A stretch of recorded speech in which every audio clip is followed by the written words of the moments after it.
Certaines personnes, en entrant dans une pièce, n'entendent pas ce qui est dit, mais ce qui ne l'est pas. Elles perçoivent l'intonation plus que les mots, les silences entre les phrases plus que les mots eux-mêmes. Elles remarquent le moindre changement dans les expressions du visage, le tremblement de la voix, l'incertitude dans le regard. Mais cette conscience n'est pas un compliment. Souvent, elle commence par un fardeau, car tout le monde parle, mais tout le monde ne ressent pas. Tout le monde explique, mais tout le monde ne perçoit pas. Selon Carl Jung, il existe un seuil précisément à ce niveau.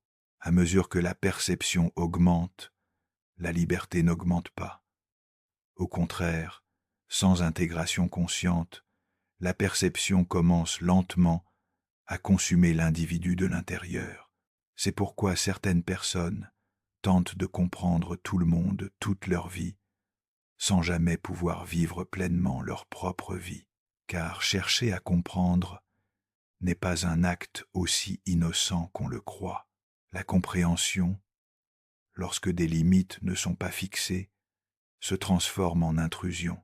Les peurs, la colère refoulée, les traumatismes non résolus d'autrui s'infiltrent dans votre esprit sans que vous vous en aperceviez.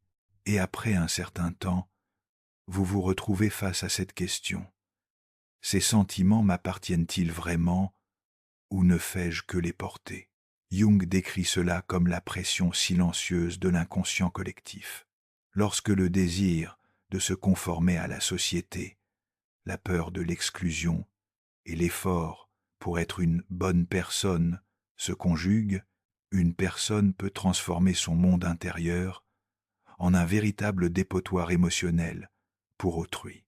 De l'extérieur, vous paraissez compréhensif, calme et mature, mais intérieurement règne une lassitude constante, un poids inexplicable, un épuisement inexplicable. C'est comme si chacun avait laissé quelque chose derrière soi. C'est précisément ce que Jung appelle le danger, car une perception exacerbée, mal maîtrisée, ne vous fait pas grandir. Elle vous ronge. À mesure que les autres se confient à vous, vous perdez une part de vous-même. À force de vouloir comprendre tout le monde, vous devenez incapable d'entendre vos propres besoins.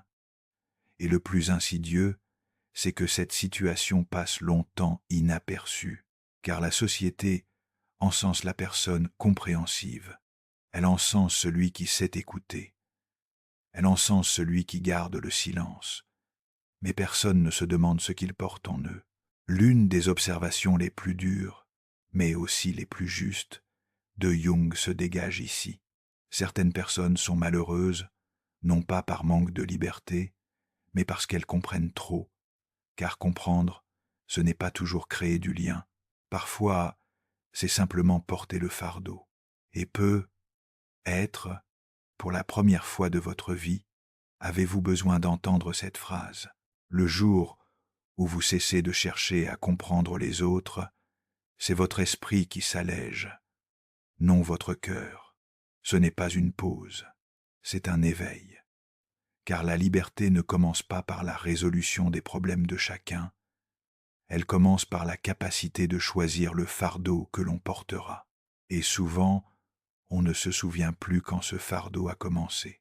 Était-ce dans l'enfance, dans la jeunesse, ou la première fois que quelqu'un a dit « Tu me comprends si bien », mais vous le sentez, les gens se confient à vous, leurs problèmes, leurs contradictions, leurs indécisions, même si vous ne les résolvez pas, vous les portez.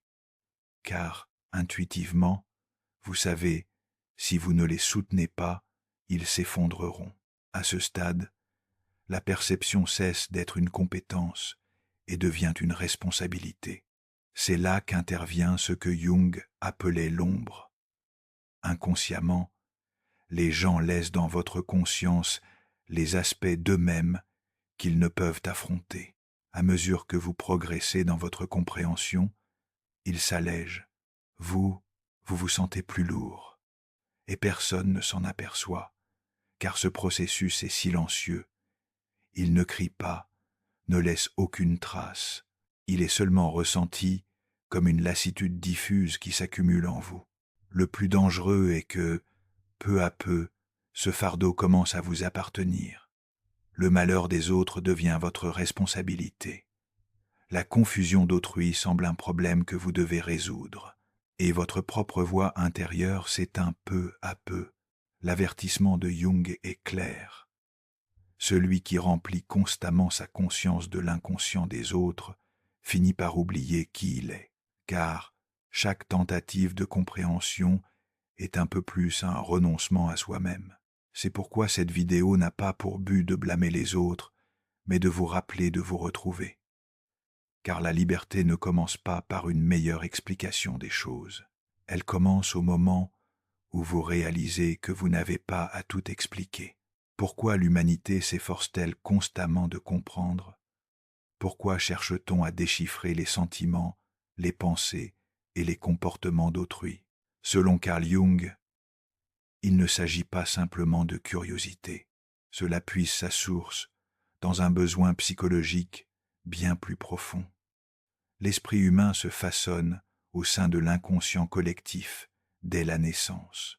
Autrement dit, nous n'existons pas seulement en tant que nous-mêmes. Nous portons aussi en nous les attentes invisibles du groupe, de la famille, de la société et de la culture auxquelles nous souhaitons appartenir. Dans ce contexte, la compréhension est présentée comme une vertu. Elle est enseignée comme un moyen de se conformer, d'éviter les conflits et d'être accepté. Dès notre plus jeune âge, nous grandissons avec des messages tels que « Sois empathique, comprends les autres et gère ». Cependant, Jung souligne que la compréhension n'est pas toujours un choix conscient. Souvent, c'est un mécanisme de défense, car celui qui cherche à comprendre espère ne pas être exclu. Il craint le rejet. Pour ne pas se sentir seul, il fait de la place aux sentiments des autres, et cet espace ouvert, sans limite, finit par restreindre son propre espace intérieur. Jung observe ce phénomène particulièrement chez les individus intuitifs et très perspicaces. Ces personnes perçoivent rapidement l'atmosphère émotionnelle qui les entoure. Elles remarquent qui est tendu, qui refoule ses émotions, qui fait semblant. Elles perçoivent tout, et cette conscience s'accompagne d'un sens des responsabilités. Si je l'ai vu, je dois le comprendre. Cette pensée est le premier maillon de la chaîne, car ici, la compréhension n'est plus un acte libre. Elle devient une nécessité. En déchiffrant le monde intérieur des autres, une personne se sent en sécurité, un sentiment de contrôle se développe, une illusion s'installe. Si je comprends tout le monde, personne ne pourra me blesser. Or, selon Jung, c'est une grave erreur, car ce qui blesse une personne, ce n'est pas le chaos qu'elle ne comprend pas, mais l'excès qu'elle porte en elle. Une personne qui cherche constamment à comprendre finit par faire passer ses propres besoins après les siens. Elle refoule sa colère, repousse sa déception et brouille ses propres limites. La société qualifie cette personne de mature, mais Jung affirme que cette maturité peut être illusoire, car la véritable maturité ne consiste pas à absorber toutes les émotions, il s'agit de savoir distinguer ce qui nous appartient. La culpabilité est une autre source du désir de comprendre, la conviction que « je serai égoïste si je ne comprends pas » est profondément ancrée chez beaucoup. Par conséquent, les individus consacrent leur énergie mentale à la complexité d'autrui. Jung décrit cela comme un contrat inconscient. Ne me quitte pas et je te comprendrai. Mais le prix de ce contrat est élevé, car, avec le temps, l'individu lie son identité à ce rôle. Être celui qui comprend, qui arrange les choses et qui apaise devient sa raison d'être. Et lorsque ce rôle est ébranlé, un grand vide se crée.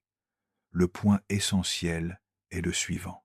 La plupart des gens cherchent à comprendre les autres, non pas pour les comprendre véritablement, mais pour se protéger.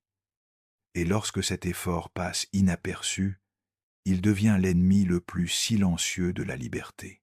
Un autre élément que Jung souligne particulièrement à ce sujet est la peur. La personne qui tente de comprendre agit souvent sous l'effet d'une anxiété inconsciente, la peur de perdre le contrôle. Lorsque le comportement humain devient imprévisible, un sentiment de menace surgit. Par conséquent, l'individu tente de réduire l'incertitude en essayant de décrypter l'autre. Il a l'impression que le danger disparaîtra s'il trouve une explication à chaque comportement. Or, selon Jung, il ne s'agit que d'une illusion, car l'âme humaine n'est pas mathématique. Toutes les émotions ne peuvent être déchiffrées, tous les comportements ne peuvent être intégrés à un cadre logique. Celui qui cherche constamment à comprendre, au lieu d'accepter cette incertitude, se condamne à un état d'hypervigilance auto-infligée. Et avec le temps, cette hypervigilance devient une composante de sa personnalité. Il oublie d'exister, tout simplement. Écouter, ressentir, interpréter, tout devient automatique. Jung décrit cela comme la surexpansion de la conscience. Lorsque la conscience est saturée d'informations, l'équilibre intérieur est perturbé. L'individu paraît sensible au monde extérieur, mais se détache progressivement de son monde intérieur. C'est pourquoi chercher constamment à comprendre autrui n'est pas une vertu. C'est une habitude insidieuse qui, si on n'y prend pas garde, éloigne l'individu de son centre. Une perception aiguisée semble, vue de l'extérieur, un avantage, alors que la plupart des gens ne perçoivent les événements qu'en surface. Vous en percevez la profondeur. Vous ressentez l'intention derrière les mots, l'hésitation dans un regard, la tension dans le silence. Mais selon Carl Jung, c'est précisément là que réside un prix caché. Car plus la perception s'accroît, plus le contenu auquel l'esprit est exposé s'étend. Et ce contenu n'est pas seulement de l'information. Il s'agit d'émotions, de conflits, de désirs refoulés, de peurs non résolues.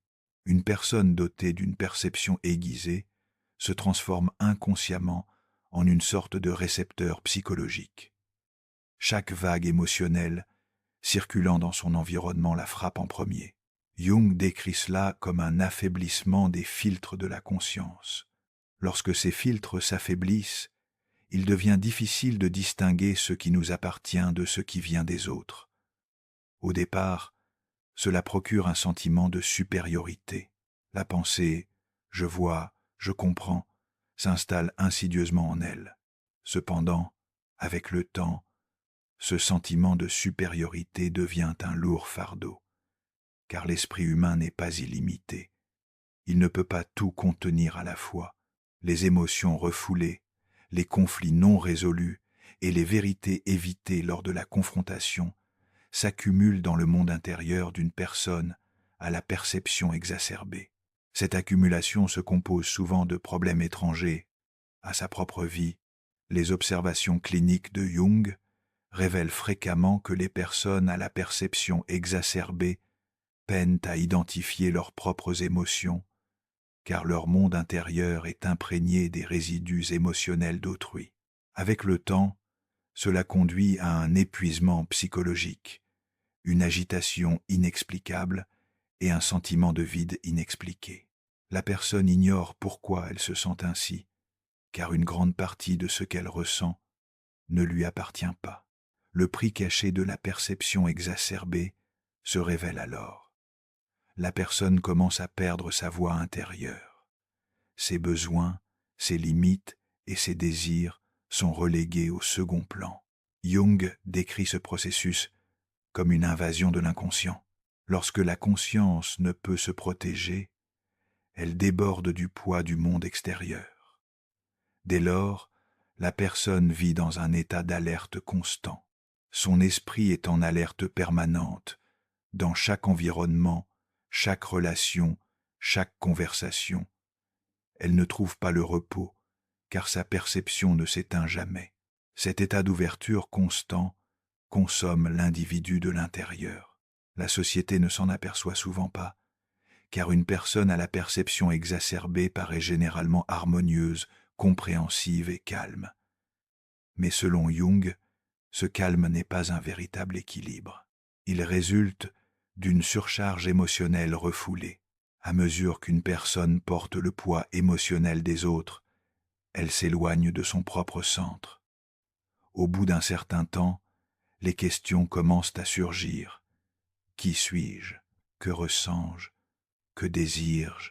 Lorsque les réponses à ces questions deviennent floues, la perception cesse d'être une compétence, mais un prix à payer. Et si ce prix passe inaperçu, il érode progressivement l'intégrité psychologique de la personne. À ce stade, un autre danger, que Jung souligne particulièrement, se profile l'isolement. Avec le temps, l'individu à la perception exacerbée commence à se sentir différent de son entourage.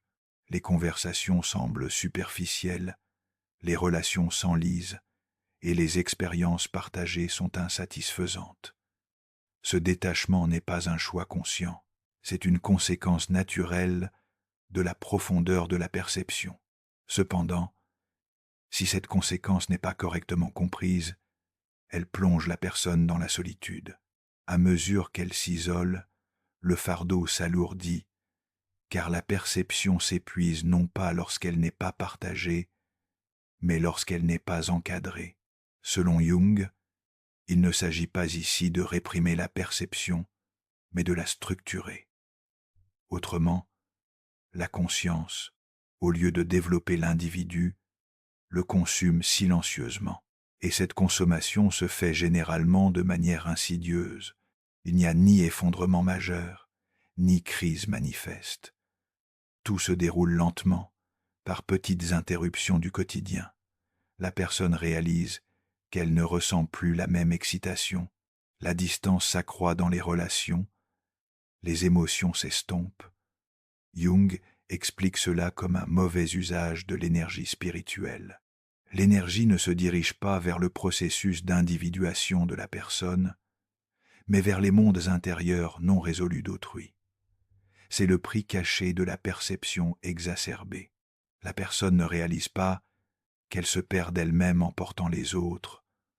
On n'élimine pas les aspects de soi-même qu'on ne peut affronter. On les ignore tout simplement. C'est précisément ce que Carl Jung appelait l'ombre, colère refoulée, jalousie inavouée, peur niée, désir inavoué. Rien de tout cela ne disparaît. Tout est simplement refoulé dans l'inconscient, et l'inconscient a horreur du vide.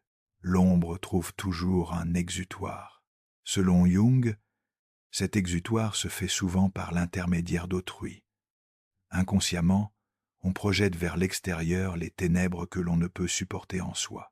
Tout ce dont on accuse, critique et dont on accable les autres est en réalité la trace des parts de soi que l'on dissimule. C'est là qu'intervient l'individu très perspicace, car il perçoit ses reflets. Il les reçoit en silence, il leur donne un sens, et souvent, il les porte en lui. Porter son ombre n'est pas un choix conscient, c'est un effet secondaire de la perception. On laisse tout ce que l'on ne veut pas voir en soi à ceux qui écoutent, comprennent et gardent le silence sans jugement. Et lorsque ce processus passe inaperçu, un équilibre dangereux se crée. Celui qui se libère de son ombre s'allège, celui qui reçoit l'ombre s'alourdit. Jung perçoit cela comme une injustice psychologique, car lorsque l'obscurité à laquelle une personne doit faire face devient un fardeau pour une autre, aucune des deux ne peut évoluer. L'une continue de fuir, l'autre de la porter. Avec le temps, ce fardeau érode l'identité de la personne, car une ombre n'est pas qu'une émotion, c'est une énergie, et cette énergie ne peut demeurer là où elle n'a pas sa place. Elle se manifeste dans le monde intérieur de la personne par de l'agitation, une colère inexplicable et une culpabilité sans raison. Jung a souvent observé un schéma dans sa pratique clinique. Le patient ignore la cause de sa fatigue. Il n'y a pas de problème majeur dans sa vie. Mais il ressent une lourdeur intérieure. Cette lourdeur est souvent la somme des ombres portées. En portant l'obscurité d'autrui, une personne s'éloigne de sa propre lumière, car la lumière a besoin de limites. Une ombre, en revanche, est sans limite. Si aucune limite n'est fixée, l'ombre se répand partout. L'un des avertissements les plus sévères de Jung se manifeste ici. Celui qui refuse d'affronter sa propre ombre est condamné à subir celle d'autrui, et ce sont les individus dotés d'une grande perception qui ressentent cette condamnation le plus intensément, car ils voient et intériorisent ce qu'ils voient. Or, voir ne signifie pas toujours porter son ombre, mais lorsque cette distinction n'est pas faite, la perception cesse d'être un don, elle devient un fardeau, et la personne, sans le savoir, devient le théâtre des luttes intérieures des autres. À ce stade, la plupart des gens se demandent « Et si je ne porte pas cette ombre ?» La réponse de Jung est claire. Lorsque vous ne la portez pas, l'autre personne est confrontée à sa propre ombre pour la première fois, et cette rencontre est déstabilisante. C'est pourquoi certains vous qualifient d'insensible, de froid ou de distant. Pourtant, il ne s'agit pas d'une rupture, mais d'un équilibre. Renvoyer l'ombre n'est pas une attaque. C'est laisser la responsabilité là où elle doit être. Selon Jung, l'individuation commence précisément à ce moment-là. Quand une personne cesse de porter le fardeau des ténèbres d'autrui, elle commence à instaurer son propre ordre intérieur. Et cette décision se prend généralement en silence, sans grande déclaration ni confrontation brutale. La personne s'arrête, tout simplement. Elle explique moins, résout moins de problèmes et s'allège de son fardeau. Et, chose intéressante, une force émerge de ce silence. Ce que Jung appelait la force silencieuse naît de là. La personne libérée de l'ombre s'allège. À mesure qu'elle s'allège, sa perception s'éclaircit. Elle peut désormais distinguer ce qui lui appartient de ce qui vient des autres. Cette conscience lui permet de maintenir une distance consciente avec son ombre, au lieu de la laisser la dominer. La dissolution de l'identité ne survient pas brutalement. Il n'y a pas de rupture spectaculaire, pas d'effondrement visible de tous. Au contraire, ce processus progresse très insidieusement. La personne continue à travailler, à parler, à rire, à écouter, mais une incertitude grandit en elle. Selon Carl Jung, cette incertitude est le signe d'un éloignement progressif de son centre. Ce danger est plus fréquent chez les personnes qui passent leur temps à comprendre, à rassembler et à servir de médiatrices. Car, avec le temps, ces personnes construisent leur identité, non pas à partir de leur propre voix intérieure, mais à partir des besoins d'autrui. Elles ne pensent pas à ce qu'elles ressentent, mais à ce dont les autres ont besoin.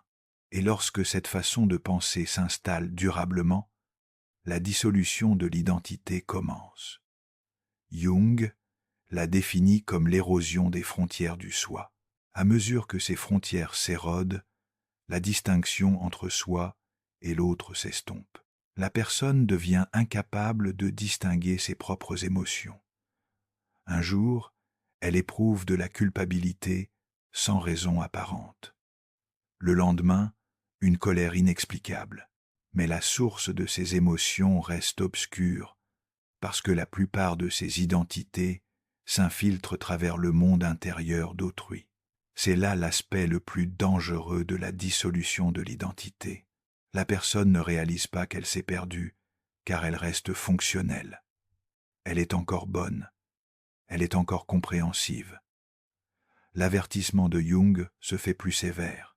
Plus une personne vit pour les autres, plus son lien avec elle-même s'affaiblit. Et lorsque ce lien s'affaiblit, le moi commence à se remplir de vide. Ces vides sont généralement comblés par les attentes d'autrui. Avec le temps, la personne cesse de se demander « Qui suis-je ?» Elle se demande plutôt « Qu'attendons-nous de moi ?» Cette question est au cœur de la dissolution de l'identité, car l'individu a perdu son repère intérieur. Jung a rencontré de nombreux patients confrontés à cette situation dans sa pratique clinique.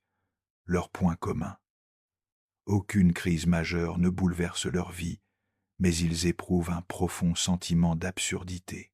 La personne pense se connaître, mais en réalité, elle ne connaît que son rôle, le rôle de la compréhension, le rôle de l'apaisement, le rôle du soutien. Lorsque ces rôles sont maintenus trop longtemps, le véritable moi se retire.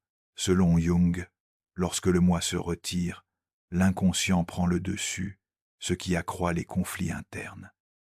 La personne ne comprend plus sa fatigue, ni pourquoi elle ne se sent plus comme avant, car cette fatigue n'est pas physique, mais liée à l'identité. La dissolution de l'identité correspond à la rupture du lien d'une personne avec elle-même. Si cette rupture passe inaperçue, elle perturbe son processus d'intégration, le chemin que Jung nommait individuation, et le mouvement de la personne vers son propre centre. Mais une conscience alourdie par le poids des autres ne peut poursuivre ce chemin. La dissolution de l'identité n'est donc pas qu'un simple état psychologique, c'est un danger existentiel.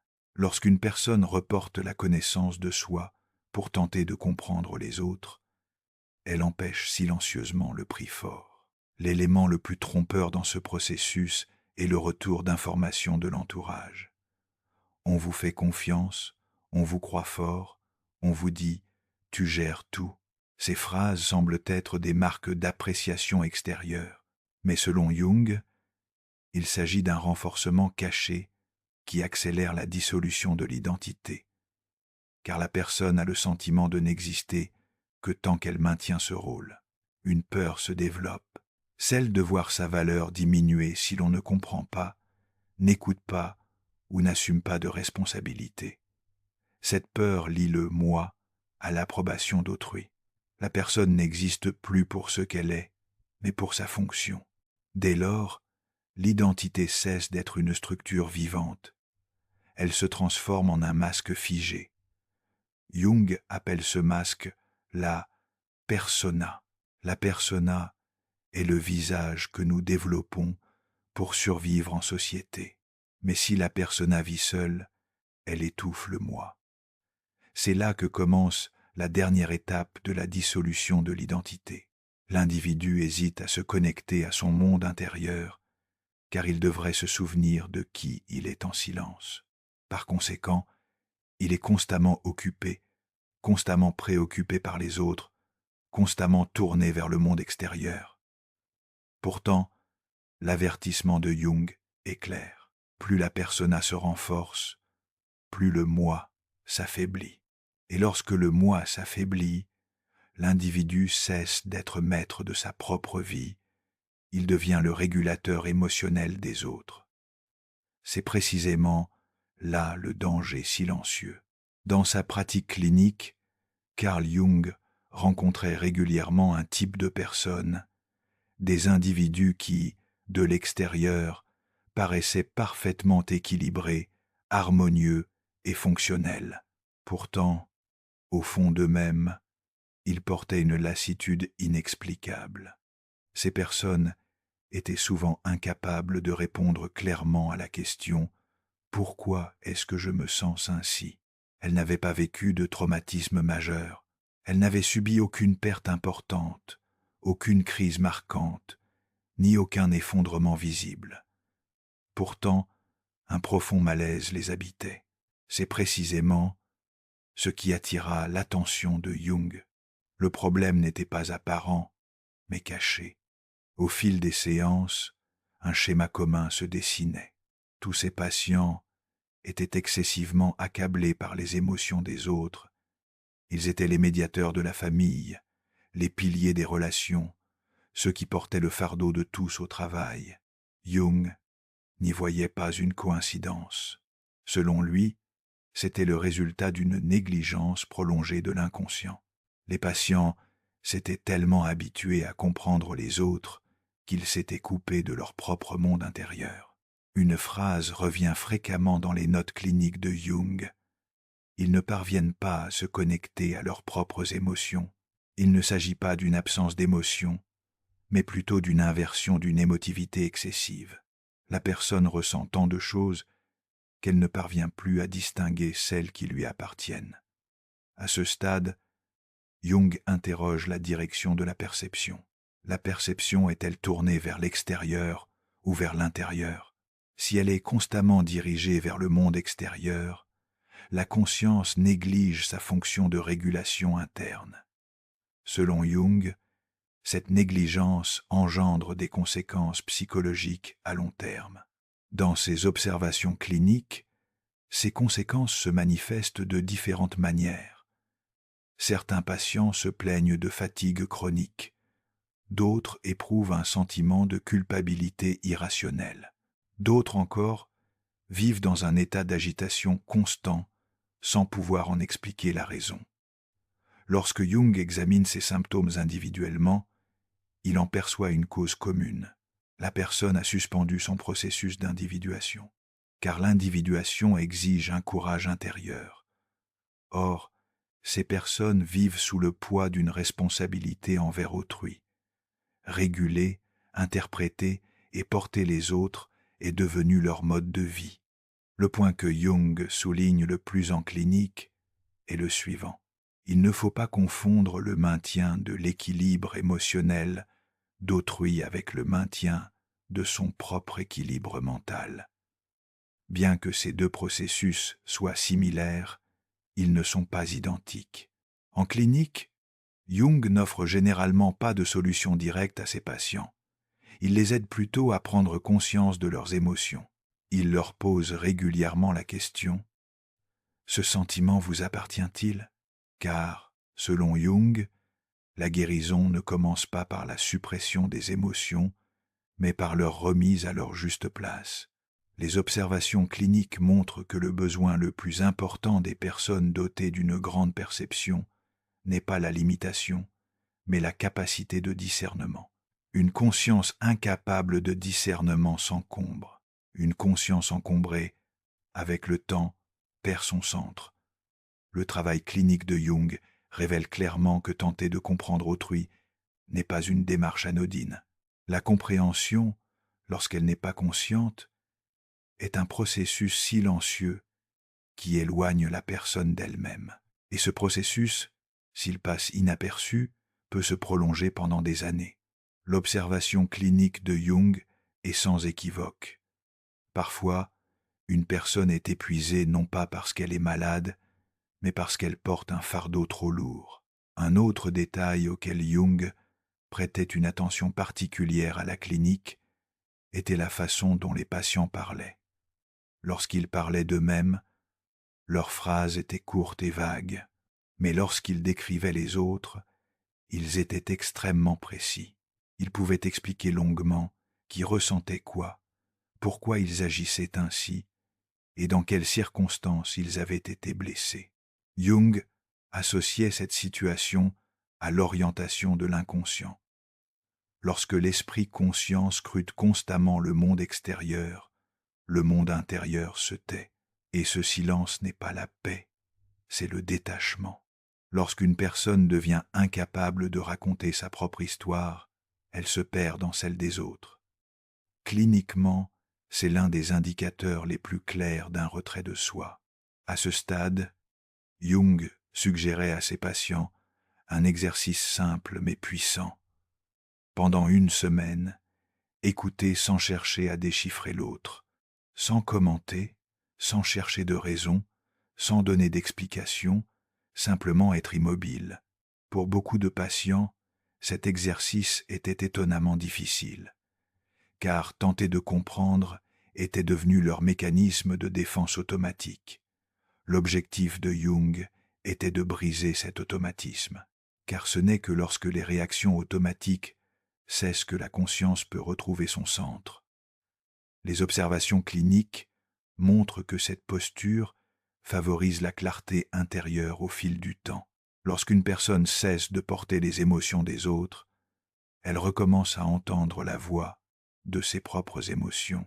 Selon Carl Jung, l'individuation ne consiste pas à s'améliorer, mais à se retrouver soi-même.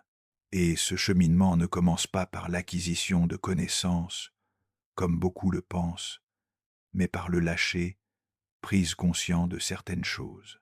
Parmi celles-ci, la volonté de comprendre autrui est primordiale, car une personne qui cherche constamment à comprendre les autres s'éloigne inconsciemment de son propre centre.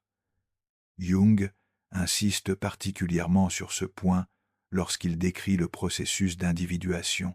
Plus une personne reste longtemps plongée dans le monde intérieur des autres, plus elle tarde à atteindre le sien. L'individuation exige donc le courage de se détacher, le courage de cesser de vouloir comprendre tout le monde, de chercher une explication à chaque action, d'accepter chaque émotion. Ce lâcher-prise est souvent mal compris. Il est perçu comme de la froideur, voire de l'égoïsme. Or, selon Jung, il s'agit du réflexe d'autoconservation du moi, car l'individuation requiert des limites. Si une personne ne sait pas où s'arrêter, elle ne peut savoir qui elle est. Renoncer à la compréhension ne signifie pas renoncer à l'empathie. Il s'agit de replacer l'empathie dans un contexte conscient. La distinction de Jung est claire. Comprendre et intérioriser ne sont pas synonymes. Pourtant, les personnes très perspicaces confondent souvent les deux. Lorsqu'elles perçoivent les émotions d'autrui, elles pensent devoir les intérioriser. Or, l'individuation intervient précisément à ce stade. Lorsqu'une personne commence à se poser la question « Cela m'appartient-il ?», elle s'est déjà engagée sur le chemin de l'individuation. Cette question paraît simple, mais son impact est profond, car elle déplace la conscience du monde extérieur vers le monde intérieur. Selon Jung, l'étape la plus difficile du processus d'individuation est la confrontation à la culpabilité. Celui qui renonce à comprendre éprouve d'abord un sentiment de culpabilité, comme s'il avait négligé un devoir, comme s'il avait abandonné quelqu'un en cours de route. Mais cette culpabilité n'est pas un véritable problème moral, c'est la dissolution de l'ancienne identité, car la personne a existé pendant des années dans le rôle de la personne compréhensive. Lorsque ce rôle disparaît, le moi se retrouve temporairement dans un vide. Jung perçoit ce vide non comme un danger, mais comme une nécessité, car le vide est l'espace où un nouvel ordre intérieur s'établira. L'individuation s'approfondit ici. La personne commence à se connecter non plus aux attentes des autres, mais à sa propre voix intérieure. Elle prend conscience de ce qu'elle ressent, de ce qu'elle ne veut pas et de ce qu'elle ne peut tolérer. Cette prise de conscience est parfois déstabilisante, car l'individu se confronte à des limites qu'il a refoulées pendant des années. Mais selon Jung, c'est précisément de là que naît le véritable pouvoir. La personne individualisée sait qu'elle n'a pas à s'ouvrir à tous. Elle sait qu'elle n'a pas à décrypter chaque émotion. Elle sait qu'elle n'a pas à endurer chaque relation. Et cette conscience crée une liberté silencieuse. Renoncer à comprendre, ce n'est pas tourner le dos au monde, c'est créer consciemment une distance entre soi et le monde. L'enseignement de Jung sur l'individuation ne conduit pas à la solitude, mais à la plénitude intérieure. Car seule une personne capable de retrouver son centre peut établir une relation saine avec autrui. Et ce centre commence à se révéler dès l'instant où l'on cesse de chercher à comprendre les autres. Ce courage est souvent silencieux. Cela ne se produit pas par de grandes décisions, des ruptures brutales ou des confrontations dramatiques. La personne s'arrête simplement. Elle explique moins qu'avant. Elle pose moins de questions. Elle ne cherche plus autant à comprendre. Et c'est précisément dans cette attitude qu'elle prend conscience d'une pression subtile émanant de son environnement. Selon Jung, Cette pression est la résistance de l'inconscient collectif, car la personne individualisée transgresse les règles invisibles du groupe. Lorsqu'une personne se retire de son rôle de gestionnaire et de compréhensif envers tous, le système s'effondre. C'est pourquoi une personne qui s'engage sur la voie de l'individuation est souvent accusée d'avoir changé temporairement. Pourtant, ce n'est pas la personne qui change, mais la conscience qui ne réagit plus automatiquement. Jung établit une distinction importante à ce stade: solitude et isolement. Une personne qui renonce à la compréhension se croit d'abord seule, car les espaces qu'elle occupait sont désormais vides. Mais ce vide n'est pas un manque, c'est une purification. Avec le temps, cet isolement se transforme en résilience intérieure. La personne prend conscience de sa capacité à exister par elle-même, sans se laisser emporter par le flot émotionnel des autres. C'est là que l'individuation s'approfondit. Elle ne se définit plus par les rôles que les autres lui imposent, mais par la clarté qui émane de son fort intérieur. Et cette clarté n'est pas le prix à payer pour renoncer à la compréhension, elle en est la récompense. Lorsque le processus d'individuation débute dans le monde intérieur, ses effets se répercutent inévitablement sur l'environnement social. La personne semble identique, mais son comportement a changé. Elle donne moins d'explications, se défend moins et éprouve moins le besoin de faire ses preuves. Selon Carl Jung, ce changement est la conséquence naturelle de la prise de distance consciente, car la personne ne perçoit plus chaque interaction comme un problème à résoudre. C'est précisément à ce moment que s'établit le nouvel équilibre social. Les conversations qui vous lassaient auparavant sont désormais plus courtes. Les tensions qui vous pesaient s'estompent. Il ne s'agit pas d'éviter les autres, mais d'ajuster l'intensité des contacts. Jung définit cet équilibre comme une participation consciente. Autrement dit, la personne ne se retire ni ne s'ouvre complètement. Elle sait où fixer les limites. Cette conscience conduit à des résultats surprenants dans les relations sociales. Certains diront que vous avez changé. Ils vous trouveront plus distant, plus froid ou plus indifférent. Pourtant, selon Jung, cette perception découle de la rupture avec leurs habitudes et le nouvel ordre social, parce que vous n'êtes plus le régulateur émotionnel de tous. L'environnement social vous a inconsciemment légué des fardeaux que vous portez depuis des années. Lorsque ces fardeaux disparaissent, un vide se crée. Et ce vide est inconfortable pour la plupart des gens. Le propos de Jung est le suivant: un équilibre sain n'est pas toujours bien vu, car il peut perturber la zone de confort d'autrui. Une personne qui instaure un nouvel équilibre dans ses relations sociales devient plus sélective. Elle n'accepte pas toutes les invitations, ne participe pas à toutes les conversations, ni ne répond à toutes les questions. Cette sélectivité n'est pas de l'arrogance, mais une gestion consciente de son énergie. Selon Jung, l'énergie psychique est limitée, et lorsqu'elle est dépensée au hasard, le processus d'individuation s'affaiblit. Instaurer un équilibre dans l'environnement social signifie préserver cette énergie. On commence à discerner la profondeur des liens avec lesquels on peut se connecter. Les relations superficielles diminuent, tandis que les contacts significatifs prennent de l'importance. Dans ce processus, certaines relations se dissolvent naturellement.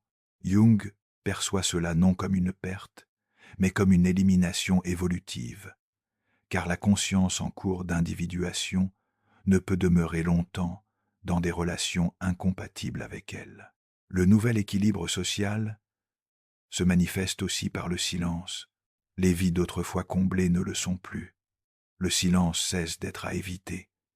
Il devient une limite. Selon Jung, ce silence est le reflet d'un ordre intérieur. L'individu n'est plus constamment joignable. Cette inaccessibilité n'est pas une démonstration de pouvoir. Elle est le fruit d'une découverte de soi. L'environnement social s'adapte à ce nouvel équilibre ou prend ses distances.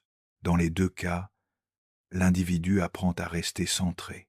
C'est là le véritable équilibre, selon Jung. Ne pas se détacher de soi-même tout en se connectant aux autres. Dans le contexte social, ce nouvel équilibre ne signifie pas s'isoler, mais renoncer à la désintégration. Et ce renoncement est l'une des étapes les plus visibles, mais aussi les plus mal comprises, du chemin vers l'individuation. La différence la plus frappante de ce nouvel équilibre se révèle dans les réactions de la personne. Auparavant, un seul mot pouvait vous faire réfléchir pendant des jours. Mais maintenant, ce même mot ne vous obsède plus. Selon Jung, cela n'est pas dû à une désensibilisation, mais à une perception différenciée. Autrement dit, la conscience n'a plus besoin d'absorber chaque stimulus. Ce qui est important, ce qui est temporaire, ce qui vous appartient, ce qui appartient à autrui. Une personne capable de faire cette distinction paraît plus calme en société, car elle est moins désorganisée intérieurement. Ce calme est parfois mal interprété. On pourrait vous croire indifférent. Or, vous avez simplement réalisé que vous n'avez plus à tout prendre au sérieux. Cette prise de conscience réduit la réactivité émotionnelle dans les relations sociales et la remplace par la clarté. Jung lance un autre avertissement à ce stade. Une fois le nouvel équilibre établi, les vieilles habitudes peuvent refaire surface. Certaines personnes tenteront de vous ramener à votre ancien rôle. On entend souvent « tu n'étais pas comme ça avant ». Ce n'est pas une critique, mais une épreuve d'équilibre.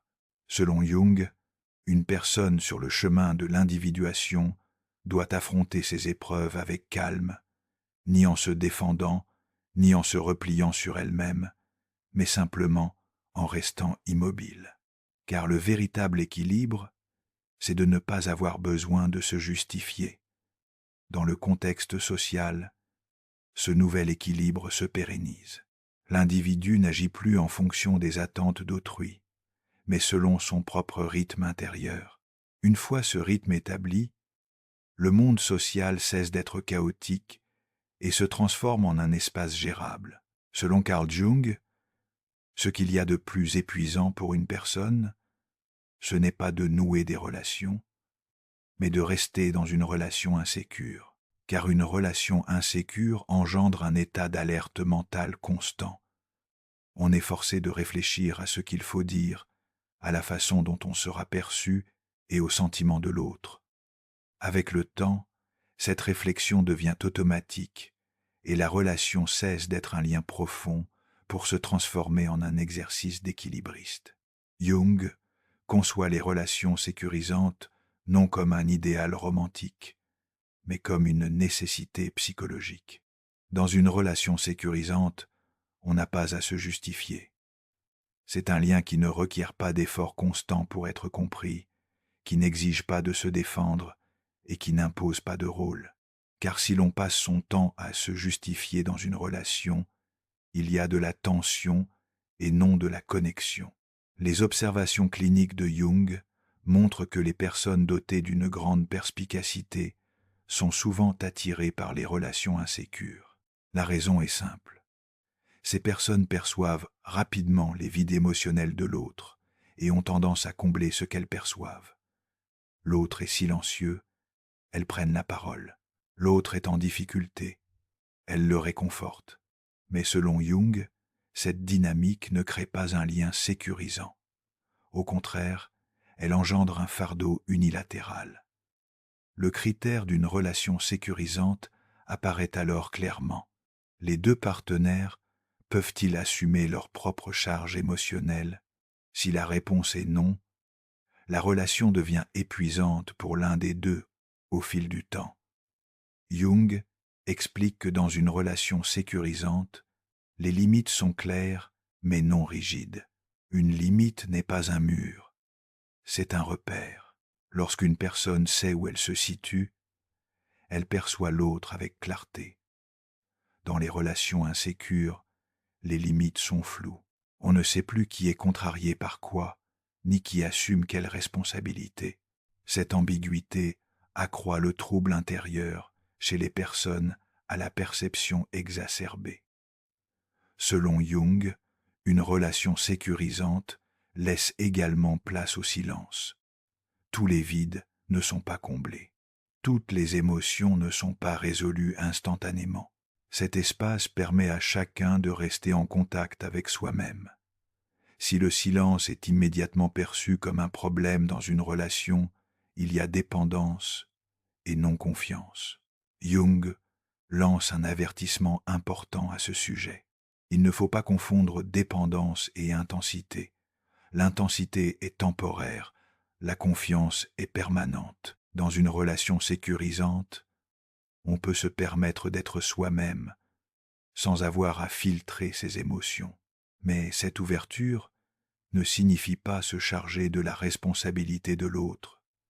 Chacun est responsable de ses propres émotions. Selon Jung, si ce sentiment d'appropriation est absent, la relation n'évolue pas. Elle ne fait que persister.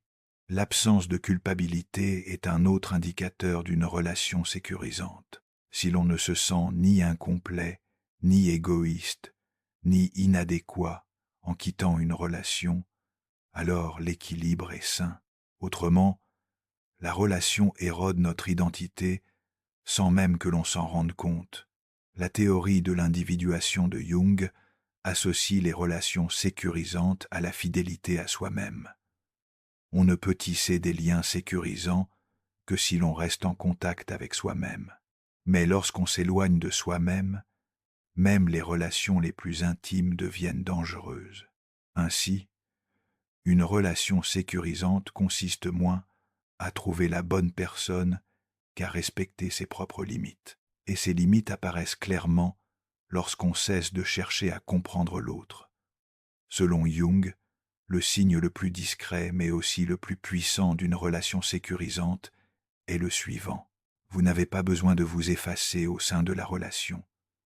Vous ne cherchez pas à atténuer vos sentiments, vos pensées ou votre perception. Vous n'avez pas besoin d'émousser votre regard. Au contraire, vous pouvez rester vous-même. Si, dans une relation, vous vous adaptez constamment, si vous baissez le ton, si vous modérez vos pensées ou si vous devez refouler vos sentiments, alors la pression est à la conformité et non à la confiance. Jung affirme que cette pression, à long terme, divise l'individu de l'intérieur, car lorsqu'une personne n'est pas acceptée telle qu'elle est, elle finit par faire semblant ou par s'effacer peu à peu. Une relation sécurisante est une relation où vous pouvez exister sans être effacé. La liberté est souvent mal comprise. Plus de choix, moins de responsabilités, aucune obligation de rendre des comptes. Selon Carl Jung, rien de tout cela ne constitue la véritable liberté. Ce ne sont que des soulagements superficiels. Jung recherche la liberté non pas dans les conditions extérieures, mais dans l'état de conscience. Tant qu'une personne vit selon les attentes d'autrui, quels que soient ses choix, elle n'est pas libre, car son orientation est tournée vers l'extérieur. C'est pourquoi beaucoup semblent vivre une vie libre, alors qu'intérieurement, ils sont constamment sur le qui-vive. Leurs pensées seront-elles mal comprises? Leurs sentiments causeront-ils des problèmes? Quelqu'un sera-t-il déçu? Ces questions ne sont pas des signes de liberté, mais d'une servitude invisible. Selon Jung, la liberté commence par le lâcher-prise de la responsabilité de gérer les réactions émotionnelles d'autrui. Car dès qu'une personne tente de contrôler les sentiments des autres, elle perd la maîtrise de son propre monde intérieur. C'est la raison fondamentale de la méprise sur la liberté. On croit souvent que la liberté signifie rompre les liens. Cependant, selon Jung, la liberté consiste à transformer la nature de ces liens. Cesser de chercher à comprendre tout le monde ne signifie pas fuir les autres. Il s'agit simplement de se libérer des fardeaux qui ne nous appartiennent pas. Ce lâcher-prise est d'abord déstabilisant car il engendre un sentiment de culpabilité. Des pensées telles que « je ne suis plus aussi impliqué qu'avant » et je déçois les autres nous assaille. Jung soutient que cette culpabilité est la dernière résistance de l'ancienne identité. Cette identité, fondée sur la compréhension, la bienveillance et le soutien, perçoit la liberté comme une menace car elle s'est construite sur les besoins d'autrui. La liberté étant souvent mal comprise, cette période de transition est fréquemment confondue avec la solitude. Lorsqu'une personne explique moins, intervient moins et comprend moins, elle a l'impression de se retirer de son environnement. Or, d'après Jung, il ne s'agit pas d'un retrait, mais d'un retour au centre. La liberté ne consiste pas à maintenir la même distance émotionnelle avec chacun, être proche de certains, superficielle avec d'autres et distante avec d'autres encore. Cette sélectivité est la manifestation concrète de la liberté. Jung souligne également que la liberté ne consiste pas à partager toutes ses émotions. Le partage n'a de sens qu'à travers des limites. Sans limite, le partage devient désintégration.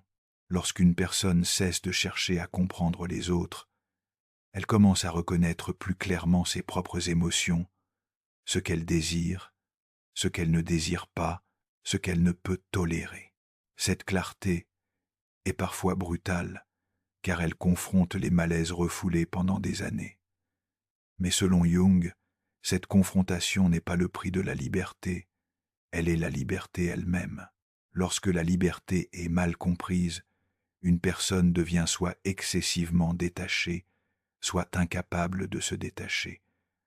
La voie que propose Jung est celle du juste milieu, ni tout porter, ni tout rejeter, mais simplement discerner. Quelle émotion m'appartient, laquelle ne m'appartient pas? Quel fardeau m'incombe, lequel ne m'incombe pas? Lorsque cette capacité de discernement se développe, la liberté cesse d'être une idée. Elle devient une posture. Et cette posture, vue de l'extérieur, est silencieuse. Mais intérieurement, elle ouvre un vaste espace. Car la liberté ne s'acquiert pas en criant, mais en se libérant de ses fardeaux. Selon Jung, la plus grande méprise sur la liberté est de la confondre avec le confort. Or, la liberté n'apporte pas toujours le confort. Parfois, elle crée des tensions, car, pour la première fois, une personne doit assumer la responsabilité de ses propres limites. Elle ne peut plus se dérober en disant « ils ne m'ont pas compris », ni reporter son fardeau sur autrui en disant « c'était leur choix ». La liberté supprime aussi les excuses. C'est pourquoi beaucoup de gens, inconsciemment, fuient la liberté. Tenter de comprendre les autres est, en un sens, la forme la plus élégante de cette fuite, car, préoccupé par les sentiments d'autrui, on n'a pas à affronter son propre vide intérieur. Jung décrit cela comme le report de la liberté. On ne peut être libre que si l'on ose se retrouver seul avec soi-même. Et lorsque la liberté commence enfin à se faire sentir, elle arrive tout doucement. Ce n'est pas une explosion d'euphorie, ni un soulagement soudain. C'est plutôt comme si le tumulte de l'esprit s'apaisait, le besoin constant de se justifier disparaît, l'obligation de tout comprendre s'estompe. Selon Jung, ce calme est le signe d'une conscience bien positionnée. On ne vit plus dans le monde intérieur d'autrui, on se tient en son propre centre. C'est la forme la plus pure de liberté. Elle n'est ni ostentatoire, ni proclamée, ni défendue. Elle est simplement vécue. Et cette vie devient possible dès l'instant où l'on cesse de chercher à comprendre les autres. Le tournant n'est pas spectaculaire. Il n'y a pas d'illumination soudaine, de rupture brutale, ni d'instant unique qui remet tout en ordre comme on pourrait s'y attendre. Selon Carl Jung, la véritable transformation ne commence pas par un tumulte, mais par un subtil changement intérieur. On se réveille un matin et l'on réalise qu'on ne cherche plus à tout comprendre autant qu'avant. Ce n'est pas une décision consciente, mais plutôt une attitude naturelle qui fait suite à une lassitude intérieure. Jung décrit cette attitude comme le retrait de la conscience vers son propre centre, car, à un certain moment, on cesse de vivre dans le monde intérieur des autres. C'est précisément là que réside le tournant. La perception reste forte, l'intuition est toujours active, la conscience n'est pas perdue, mais on n'absorbe plus tout. On commence à discerner ce qu'il faut conserver et ce qu'il faut laisser aller. Ce discernement est le seuil le plus crucial du processus d'individuation, car ici, la perception cesse d'être un fardeau et devient un outil. Pour reprendre les mots de Jung, la conscience ne sert plus, elle devient maîtresse. Au moment charnière, la personne prend conscience pour la première fois que les sentiments d'autrui ne sont pas de sa responsabilité. Cette prise de conscience est d'abord brutale, car il devient évident que le fardeau porté pendant des années a façonné son identité. L'individu se retrouve alors confronté à la question « Si je ne porte plus ce fardeau, qui suis-je » Selon Jung, cette question est une étape inévitable de la transformation, car sans dissoudre l'ancien moi, un nouvel équilibre ne peut être atteint. Au moment de la transformation, la culpabilité réapparaît, mais moins intense. La personne ressent de la culpabilité, sans pour autant y céder, signe que sa conscience se renforce. Jung définit ce stade comme le développement de la capacité à ne pas s'identifier à ses émotions. Autrement dit, on peut observer ce que l'on ressent sans s'y soumettre. Une fois cette capacité acquise, les relations commencent elles aussi à se transformer.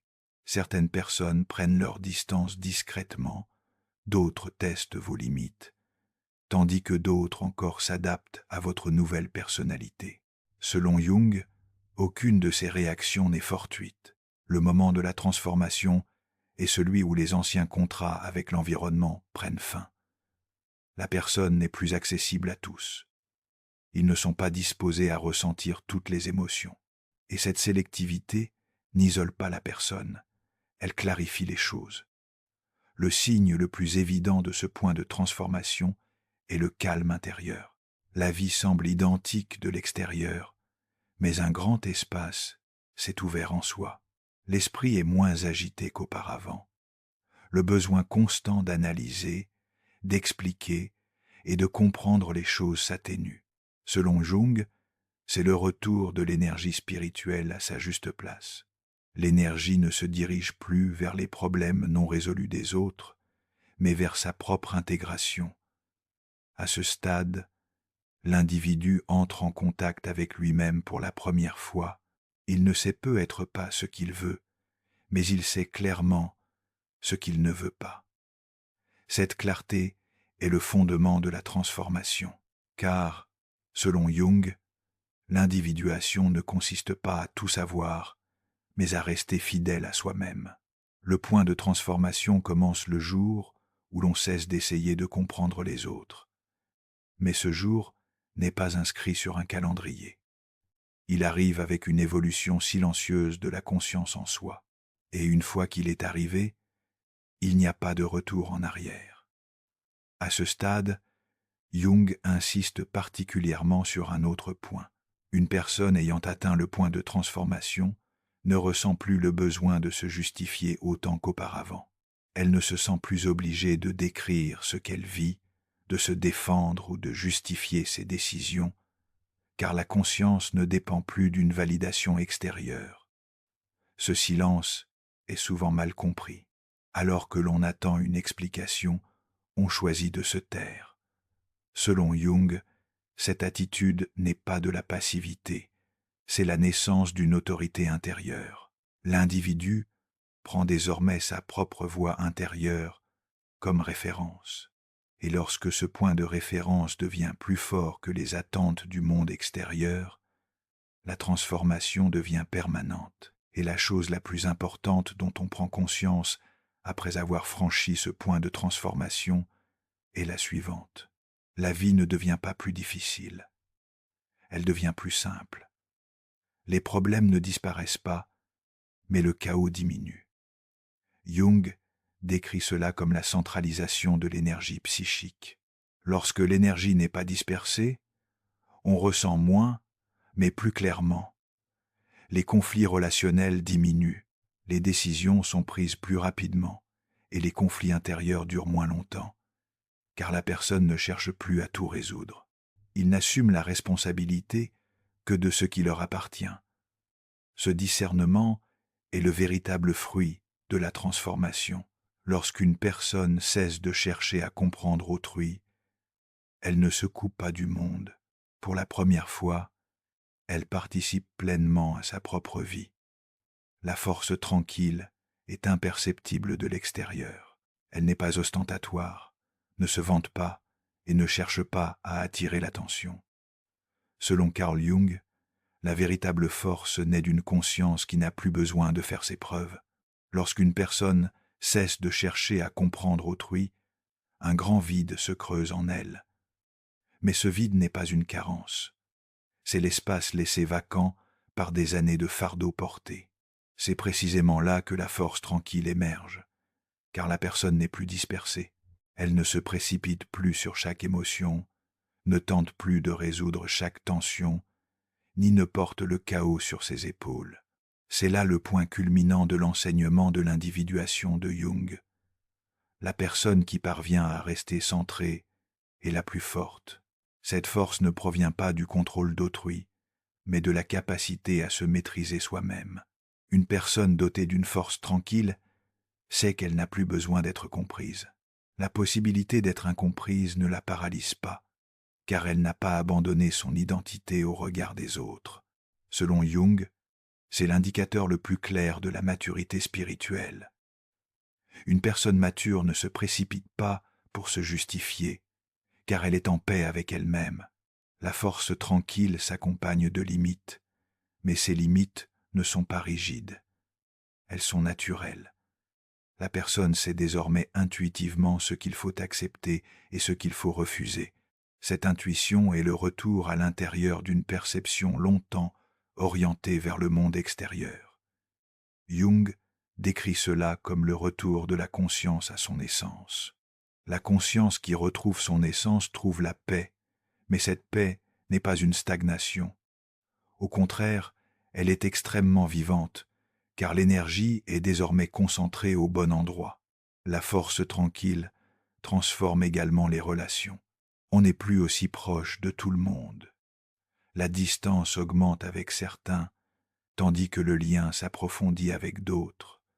Cette distinction n'est pas douloureuse, mais explicative.